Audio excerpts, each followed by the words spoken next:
ನಮಸ್ಕಾರ ಕರ್ನಾಟಕ ನ್ಯೂಸ್ಗೆ ಸ್ವಾಗತ. ನಾನು ಭಾವನಾ. ಈಗ ಹೆಡ್ಲೈನ್ಸ್.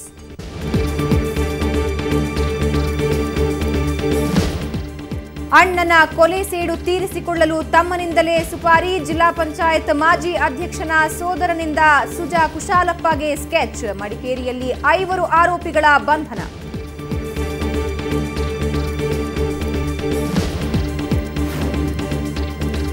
ಮಂಡ್ಯ ಕಾಂಗ್ರೆಸ್ಸಿಗರೇ ರಮ್ಯಾ ವಿರುದ್ಧ ಪ್ರಚಾರ ಮಾಡುತ್ತಿದ್ದಾರಾ? ಮಂಡ್ಯ ಕಾಂಗ್ರೆಸ್ನಲ್ಲಿ ಮತ್ತೆ ಭುಗಿಲೆದ್ದಿದೆ ಭಿನ್ನಮತದ ಬಿರುಗಾಳಿ. ಶಿವರಾಮೇಗೌಡ ಸೇರಿ 3 ವಿರುದ್ಧ ಪರಮೇಶ್ವರ್ಗೆ ದೂರು.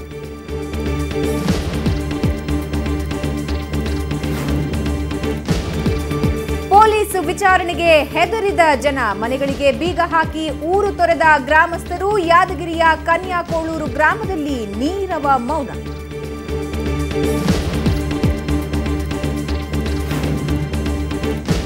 ಒಬ್ಬರ ಆಸ್ತಿ ಇನ್ನೊಬ್ಬರಿಗೆ ಪರಭಾರೆ. ದಾಖಲೆಗಳನ್ನ ತಿದ್ದಿದೆ ಕಂದಾಯ ಇಲಾಖೆ. ಉತ್ತರ ಕನ್ನಡದ ಯಲ್ಲಾಪುರದಲ್ಲಿ ಗ್ರಾಮಸ್ಥರ ಪರದಾಟ.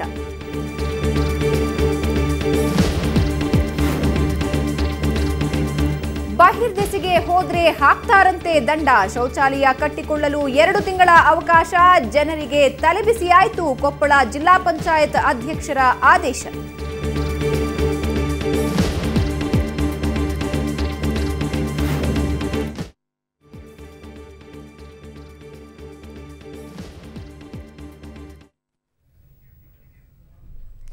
ಕೊಡಗು ಜಿಲ್ಲಾ ಬಿಜೆಪಿ ಅಧ್ಯಕ್ಷ ಸುಜಾ ಕುಶಾಲಪ್ಪರ ಮೇಲಿನ ದಾಳಿ ಪ್ರಕರಣದ ಆರೋಪಿಗಳನ್ನು ಬಂಧಿಸುವಲ್ಲಿ ಪೊಲೀಸರು ಯಶಸ್ವಿಯಾಗಿದ್ದಾರೆ.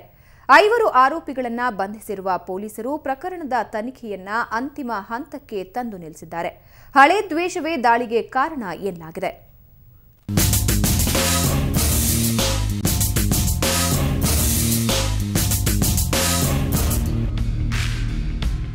ಎರಡು 2012ರಲ್ಲಿ ನಡೆದ ಕೊಡಗು ಜಿಲ್ಲಾ ಪಂಚಾಯಿತಿ ಮಾಜಿ ಸದಸ್ಯ ಅಬ್ದುಲ್ ಲತೀಫ್ ಕೊಲೆ ಪ್ರಕರಣ ಅದು.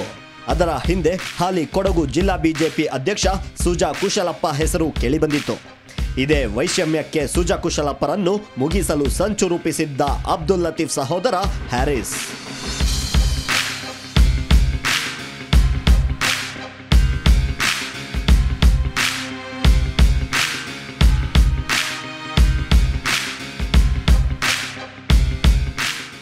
ಜನವರಿ 9ರಂದು ವಿರಾಜಪೇಟೆಯಲ್ಲಿ ಒಟ್ಟು 10 ಮಂದಿ ತಂಡ ಸುಜಾ ಕುಶಾಲಪ್ಪ ಮೇಲೆ ಗುಂಡಿನ ದಾಳಿ ನಡೆದಿತ್ತು.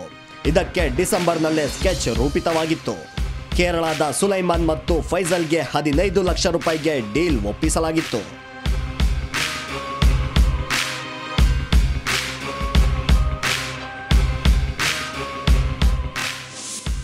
ಮೂಲ ಕಾರಣ ಏನಂದರೆ ಹ್ಯಾರಿಸನ್ ಅಣ್ಣ ಲತೀಫ್ ಎಂಬುವರು 2012ರಲ್ಲಿ ಕೊಲೆಯಾಗಿದ್ದರು.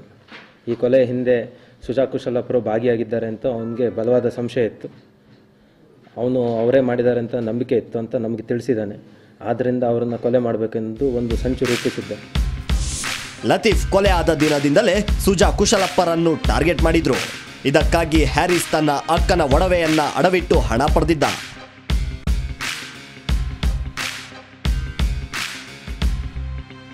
ನಿನ್ನೆ ಪ್ರಮುಖ ಆರೋಪಿಗಳಾದ ಹ್ಯಾರಿಸ್, ಅಶೀಕ್, ರಶೀದ್, ಸುಲೈಮಾನ್ ಮತ್ತು ಫೈಜಲ್ರನ್ನ ಬಂಧಿಸಲಾಗಿದೆ.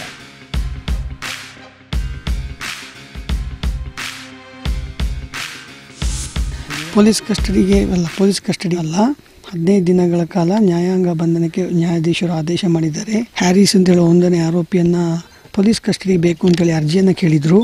ಅದಕ್ಕೆ ನಾನು ಆಕ್ಷೇಪಣೆ ಮಾಡಿದೆ. ವಸತಿಯಲ್ಲಿ ಮಾಡಲಿಕ್ಕೆ ಆಗೋದಿಲ್ಲ ಅಂಥೇಳಿ ಅವರನ್ನು ಪೊಲೀಸ್ ಕಸ್ಟಡಿಗೆ ಕೊಡಲಿಲ್ಲ. ನಾಳೆ ಅದರ ಬಗ್ಗೆ ಆದೇಶ ಮಾಡೋದಾಗಿ ನ್ಯಾಯಾಧೀಶರು ಈಗ ತಾನೇ ಆದೇಶ ಮಾಡಿದ್ದಾರೆ. ಆರೋಪಿಗಳನ್ನು 15 ದಿನ ನ್ಯಾಯಾಂಗ ಬಂಧನಕ್ಕೆ ಒಪ್ಪಿಸಲಾಗಿದೆ. ಪ್ರಕರಣದ ತನಿಖೆಯನ್ನು ಒಂದು ಹಂತ ತಲುಪಿದೆ. ಮತ್ಯಾರ್ಯಾರ ಹೆಸರು ಹೊರಬರುತ್ತೋ ಕಾದು ನೋಡಬೇಕು. ಕೊಡಗಿನಿಂದ ಕ್ಯಾಮ್ರಾಮ್ಯಾನ್ ಪ್ರದೀಪ್ ಜೊತೆ ಗಿರಿಧರ್ ಕೆಕೆ, ಸುವರ್ಣ ನ್ಯೂಸ್. ಕಾರವಾರದಲ್ಲಿ ಮಹಿಳೆಯರನ್ನ ಹಾಡ ಹಗಲಲ್ಲೇ ಕಿಡ್ನಾಪ್ ಮಾಡಲಾಗ್ತಾ ಇದೆ. ಈಗಾಗಲೇ 2 ಕಿಡ್ನಾಪ್ ಪ್ರಕರಣ ಬೆಳಕಿಗೆ ಬಂದಿದೆ. ಕಳೆದ 10 ದಿನದ ಹಿಂದೆ ಸಾಯಿ ಕಟ್ಟಾದ ಮಹಿಳೆಯನ್ನ ಕಿಡ್ನಾಪ್ ಮಾಡಲಾಗಿತ್ತು. ನಿನ್ನೆ ಇಂತಹ ಇನ್ನೊಂದು ಪ್ರಕರಣ ನಡೆದಿದೆ. ಸಾಯಿ ಕಟ್ಟಾದ ಕೇಶವನಾಯಕವಾಡದ ಶ್ವೇತಾ ನಾಯ್ಕ ಅನ್ನೋ ಮಹಿಳೆಯನ್ನ ಆಗಂತಕರು ಓಮಿನಿಯಲ್ಲಿ ಕಿಡ್ನಾಪ್ ಮಾಡಿದ್ದಾರೆ.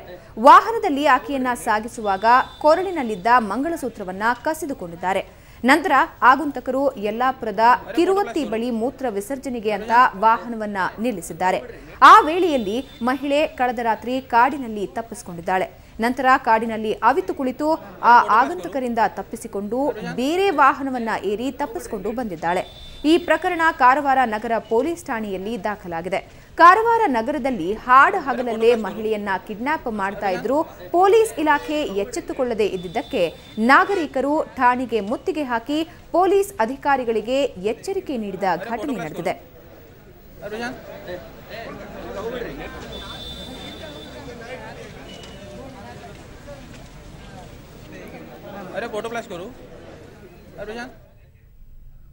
ಮಂಡ್ಯ ಜಿಲ್ಲಾ ಕಾಂಗ್ರೆಸ್ನಲ್ಲಿ ಮತ್ತೆ ಭಿನ್ನಮತ ಭುಗಿಲೆದ್ದಿದೆ. ಸಂಸದೆ ರಮ್ಯಾ ವಿರುದ್ಧ ಕೆಲ ಕಾಂಗ್ರೆಸ್ ಮುಖಂಡರು ಅಪಪ್ರಚಾರ ಮಾಡ್ತಿದ್ದಾರೆ ಅಂತ ಹೇಳಿ ಕಾಂಗ್ರೆಸ್ನ ಸೇವಾದಳ ಜಿಲ್ಲಾಧ್ಯಕ್ಷ ಗುಣಶೇಖರ ಕೆಪಿಸಿಸಿ ಅಧ್ಯಕ್ಷರಿಗೆ ಪತ್ರ ಬರೆದಿದ್ದಾರೆ. ಎಲ್ಆರ್ ಶಿವರಾಮೇಗೌಡ, ಎಲ್ಡಿ ರವಿ ಮತ್ತು ಪಾಂಡವಪುರ ಬ್ಲಾಕ್ ಕಾಂಗ್ರೆಸ್ ಅಧ್ಯಕ್ಷ ರಾಮಕೃಷ್ಣ ಸಂಸದೆ ರಮ್ಯಾ ವಿರುದ್ಧ ಅಪಪ್ರಚಾರ ಮಾಡ್ತಾ ಇದ್ದಾರೆ. ಅವರ ವಿರುದ್ಧ ಶಿಸ್ತು ಕ್ರಮ ಕೈಗೊಳ್ಳಬೇಕು ಅಂತ ಪತ್ರದಲ್ಲಿ ಆಗ್ರಹಿಸಿದ್ದಾರೆ. ಮಾಡಿದ್ದಾರೆ. ನಾವು ಮೊದಲೇ ಸ್ಪಷ್ಟ ಮಾಡಿದಂಗೆ ಈ ಒಂದು ನಮ್ಮ ಸಭೆ ನಮ್ಮ ನಾಯಕರಾಗಿರ್ತಕ್ಕಂಥ ಸಿದ್ದರಾಮಯ್ಯನವರು, ಪರಮೇಶ್ವರರವರು ಮತ್ತು ಅಂಬರೀಶ್ರವರು ಇವರೆಲ್ಲರ ಮುಖೇಣದಲ್ಲಿ ಈ ಸಭೆ ಯಶಸ್ವಿಯಾಗಿ ನಡೀಬೇಕು. ಇಲ್ಲಿ ಅನಿಸಿಕೆಗಳನ್ನ ಅವ್ರ ಗಮನಕ್ಕೆ ತರಬೇಕು ಅಂತಕ್ಕಂಥ ಉದ್ದೇಶ ಬಿಟ್ಟರೆ ನಾವು ಯಾವ ಪಕ್ಷ ವಿರೋಧಿ ಆಗಲಿ ಯಾರಿಗೆ ವಿರೋಧ ಮಾಡ್ತಕ್ಕಂಥ ಒಂದೇ ಒಂದು ವ್ಯತ್ಯಾಸನೂ ಸಹಿತ ಈ ಸಭೆಗಳಲ್ಲಿ ಇಲ್ಲ. ಅಲ್ಲ, ನನಗೆ ಅದು ಗೊತ್ತಿಲ್ಲ. ಈ ವಿಚಾರ ನನ್ನ ಗಮನಕ್ಕೆ ಬಂದಿಲ್ಲ. ನಾನು ಯಾವುದೇ ಥರವಾಗಿರ್ತಕ್ಕಂಥ ಶಿಸ್ತು ಕ್ರಮ ತಗೊಳ್ತಕ್ಕಂಥ ಯಾವ ಕೆಲಸನೂ ಸಹಿತ ನಾನು ಮಾಡಿಲ್ಲ. ಇವತ್ತು PSSಗೆ ಚುನಾವಣೆ ನಡೀತಾ ಇದೆ. ಅಭ್ಯರ್ಥಿಗಳನ್ನ ಹಾಕೋದಕ್ಕೆ ಬಂದಿರೋದು ಪಕ್ಷದ ಅಭ್ಯರ್ಥಿಗಳನ್ನ ಗೆಲ್ಲಿಸಿ ಅಂತ ಹೇಳಕ್ಕೆ ಬಂದಿರೋದು ಶಿಸ್ತು ವಿರುದ್ಧವಾಗಿದೆಯಾ? ನಾವು ಯಾರ ವಿರುದ್ಧನೂ ಮಾಡಿಲ್ಲ, ಯಾರ ವಿರುದ್ಧನೂ ಅಲ್ಲ. ಎಲ್ಲರನ್ನೂ ಆಸ್ತಿ ಜಪ್ತಿಗೆ ನ್ಯಾಯಾಧೀಶರು ಆದೇಶ ನೀಡಿದ ಹಿನ್ನೆಲೆಯಲ್ಲಿ ಕೋರ್ಟ್ ಆವರಣದಲ್ಲಿ ವ್ಯಕ್ತಿ ವಿಷ ಸೇವಿಸಿ ಆತ್ಮಹತ್ಯೆಗೆ ಯತ್ನಿಸಿದ ಘಟನೆ ಹುಬ್ಬಳ್ಳಿಯಲ್ಲಿ ನಡೆದಿದೆ. ಹುಬ್ಬಳ್ಳಿಯ JMFC ಕೋರ್ಟ್ನಲ್ಲಿ ನಜೀರ್ ಅಹಮದ್ ವಿಷ ಸೇವಿಸಿ ಆತ್ಮಹತ್ಯೆಗೆ ಯತ್ನಿಸಿದ್ದಾನೆ. ಈತ ಮಾರ್ಗದರ್ಶಿ ಚಿಟ್ಸ್ನಿಂದ ಲಾರಿ ಖರೀದಿಗೆ 10 ಲಕ್ಷ ರೂಪಾಯಿ ಸಾಲ ಮಾಡಿದ್ದ. ಈಗಾಗಲೇ 6 ಲಕ್ಷ ಸಾಲ ತೀರಿಸಿದ್ದಾನೆ. ಉಳಿದ 4 ಲಕ್ಷ ಬಾಕಿ ಉಳಿಸಿಕೊಂಡಿದ್ದ. ಹೀಗಾಗಿ ಮಾರ್ಗದರ್ಶಿ ಚಿಟ್ಸ್ ಕೋರ್ಟ್ ಮೆಟ್ಟಿಲೇರಿತ್ತು. ವಿಚಾರಣೆ ನಡೆಸಿದ ನ್ಯಾಯಾಧೀಶರು ಸಾಲ ವಸೂಲಿಗೆ ನಜೀರ್ನ ಆಸ್ತಿಪಾಸ್ತಿಗೆ ಜಪ್ತಿಯನ್ನ ಮಾಡೋದಕ್ಕೆ ಆದೇಶ ನೀಡಿದ್ರು. ಆದೇಶ ಹೊರಬರ್ತಾ ಇದ್ದಂತೆ ನಜೀರ್ ವಿಷ ಸೇವಿಸಿ ಆತ್ಮಹತ್ಯೆಗೆ ಯತ್ನಿಸಿದ.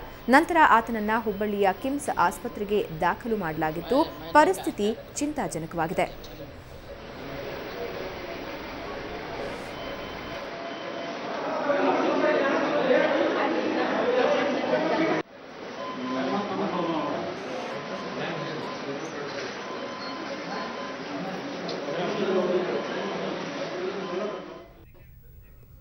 ಬೆಳಗಾವಿ ಗ್ರಾಮೀಣ ಕ್ಷೇತ್ರದ ಶಾಸಕ ಸಂಜಯ್ ಪಾಟೀಲ್ ಅವರಿಗೆ ಭೂ ಹಗರಣದ ಉರುಳು ಸುತ್ತಕೊಂಡಿದೆ. ಅಧಿಕಾರ ದುರ್ಬಳಕೆ ಮಾಡಿಕೊಂಡು ಬರೋಬ್ಬರಿ 53 ಎಕರೆ ಜಮೀನನ್ನ ಡಿನೋಟಿಫೈ ಮಾಡಿಸಿರೋ ಆರೋಪಕ್ಕೆ ಗುರಿಯಾಗಿದ್ದಾರೆ. ಬೆಳಗಾವಿಯ ಹಿಂಡಲಗ ಗ್ರಾಮದ ಸುತ್ತಮುತ್ತ ಬಡ ರೈತರ ಜಮೀನುಗಳನ್ನು ವಶಪಡಿಸಿಕೊಂಡು ನಂತರ ಅದನ್ನ ಡಿನೋಟಿಫೈ ಮಾಡಿಸಿ ತಮ್ಮ ಸ್ವಾರ್ಥಕ್ಕೆ ಬಳಸಿಕೊಂಡಿರೋ ಅಂಶ ಇದೀಗ ದಾಖಲೆಗಳಿಂದ ಬಹಿರಂಗವಾಗಿದೆ. ಸುಮಾರು 500 ಕೋಟಿ ರೂಪಾಯಿ ಮೊತ್ತದ ಈ ಹಗರಣದಲ್ಲಿ ಶಾಸಕ ಸಂಜಯ್ ಪಾಟೀಲ್ ಮತ್ತು ಮಾಜಿ ಶಾಸಕ ಜಗದೀಶ್ ಮೆಟಗುಡ್ಡ ಸೇರಿದಂತೆ ಇತರೆ ಬಿಜೆಪಿ ನಾಯಕರು ಭಾಗಿಯಾಗಿದ್ದಾರೆ. ಈ ಅಕ್ರಮದ ಕುರಿತು ದಾಖಲೆಗಳನ್ನು ಜೆಡಿಎಸ್ ಇವತ್ತು ಬೆಳಗಾವಿಯಲ್ಲಿ ಬಿಡುಗಡೆ ಮಾಡಿದೆ. ಶಾಸಕ ಸಂಜಯ್ ಪಾಟೀಲ್ ಸೇರಿದಂತೆ ಇತರರ ಮೇಲೆ ಲೋಕಾಯುಕ್ತದಲ್ಲಿ ದೂರು ದಾಖಲಿಸಲು ಮುಖಂಡರು ನಿರ್ಧರಿಸಿದ್ದಾರೆ. ಇದಕ್ಕಾಗಿ ಸ್ಪೀಕರ್ ಅವರ ಅನುಮತಿಯನ್ನ ಕೋರಿದ್ದಾರೆ. ಈ ಹಗರಣದಲ್ಲಿ ಬೆಳಗಾವಿ ಜಿಲ್ಲಾಧಿಕಾರಿ ಎನ್ ಜಯರಾಮ್ ಹಾಗೂ ಇತರೆ ನಗರಾಭಿವೃದ್ಧಿ ಇಲಾಖೆಯ ಮಾಜಿ ಸಚಿವ ಸುರೇಶ್ ಕುಮಾರ್ ಅವರ ಒಂದೇ ದಿನದಲ್ಲಿ 39 ಎಕರೆ ಜಮೀನನ್ನ ಡಿನೋಟಿಫೈ ಮಾಡಿರುವುದು ದಾಖಲೆಗಳಿಂದ ಬಹಿರಂಗವಾಗಿದೆ. ಮಾನ್ಯ ಸಚಿವರು ಸುರೇಶ್ ಕುಮಾರ್ ಅವರು ನಾನೊಬ್ಬ ಭ್ರಷ್ಟ ಅಲ್ಲ, ನಾನು ಸಾಚಾದೀನಿ ಅಂತ ಹೇಳೋರು ಒಂದೇ ದಿನ 39 ಎಕರೆ ಡಿನೋಟಿಫೈ ಮಾಡ್ತಾರೆ. ಏನಂತಂದ್ರೆ ಒಂದು ಫೋನಿಗೋಸ್ಕರ, ಅಂದ್ರೆ ಇವ್ರು ಯಾರೋ ಒತ್ತಡಕ್ಕೆ ಮಾಡಿದ್ರಾಯ್ತಲ್ಲ. ಸುತ್ತಮುತ್ತಲಿನ ಜಾಗವನ್ನು ಈಗಾಗಲೇ ಭೂ ಸ್ವಾಧೀನ ಪ್ರಕ್ರಿಯೆಯಿಂದ ಕೈ ಬಿಟ್ಟರಿಂದ ಇದೊಂದು ವಿಶೇಷ ಪ್ರಕರಣವೆಂದು ಪರಿಗಣಿಸಿ ಭೂ ಸ್ವಾಧೀನ ಪ್ರಕ್ರಿಯೆಯಿಂದ ಕೈ ಬಿಡಲು ಸೂಚಿಸಿದೆ. ಅಂದ್ರೆ ಇದರ ಅರ್ಥ ಇಲ್ಲಿ ಯಾರು ಹೇಳೋನು ಕೇಳೋನು ಇಲ್ಲ ಅಂದಂಗಾಯ್ತು. ಯಾರು ಬೇಕಾದ್ರೆ ಫೋನ್ ಮಾಡ್ರೆ ಇವ್ರು ಡಿನೋಟಿಫೈ ಮಾಡೋ ಪರಿಸ್ಥಿತಿ ಒಳಗೆ ಬಂದರು. ಇದು ಫಸ್ಟು 500 ಕೋಟಿ ಸ್ಕ್ಯಾಮ್ ಆಗಿದೆ. ಇದಕ್ಕೆ ನಾವು CM ಅವರಿಗೆ ಇದು ಎನ್ಕ್ವೈರಿ ಕುಂಡಿಸ್ಬೇಕಂತ ನಾವು ಕೇಳ್ಕೊತೇವೆ. ಇದ್ರ ಬಗ್ಗೆ ಎನ್ಕ್ವೈರಿ ಆಗಬೇಕು, ಯಾರ್ಯಾರು ಇನ್ವಾಲ್ವ್ ಇದ್ದಾರೆ ಅವ್ರದ್ದೆಲ್ಲ ಇದು ಹೊರಗೆ ಬರಬೇಕು ಅಂತ ಕೇಳ್ಕೊತಾ ಇದ್ದೇವೆ. ಇದು ಮತ್ತು ಇದು ಆ್ಯಕ್ಚುಲಿ ಡಿನೋಟಿಫಿಕೇಷನ್ ಸರ್ಕ್ಯುಲರ್ ಏನು ಗೌರ್ಮೆಂಟ್ ಆಫ್ ಕರ್ನಾಟಕದಿಂದ ಪಾಸ್ ಆಗಿದ್ದಿಲ್ಲ, ಒಂದು ಲೆಟ್ರ್ ಇದೆ ಅದರಲ್ಲಿ 2004ನಲ್ಲಿ ಬಿಡುಗಡೆ ಆಗಿದೆ. ಈ ಗ್ರಾಮದ ಜನರಿಗೆ ಪೊಲೀಸ್ ಭೀತಿ, ಯಾವಾಗ ಬಂದು ತಮ್ಮನ್ನ ಅರೆಸ್ಟ್ ಮಾಡ್ತಾರೋ ಅನ್ನೋ ಭಯ. ಹೀಗಾಗಿಯೇ ಎಲ್ಲರೂ ಊರು ತೊರಿತಾ ಇದ್ದಾರೆ. ಅದ್ಯಾಕೆ ಈ ಭಯ ಅನ್ನೋ ಆಶ್ಚರ್ಯನ ಈ ಸ್ಟೋರಿ ನೋಡಿ.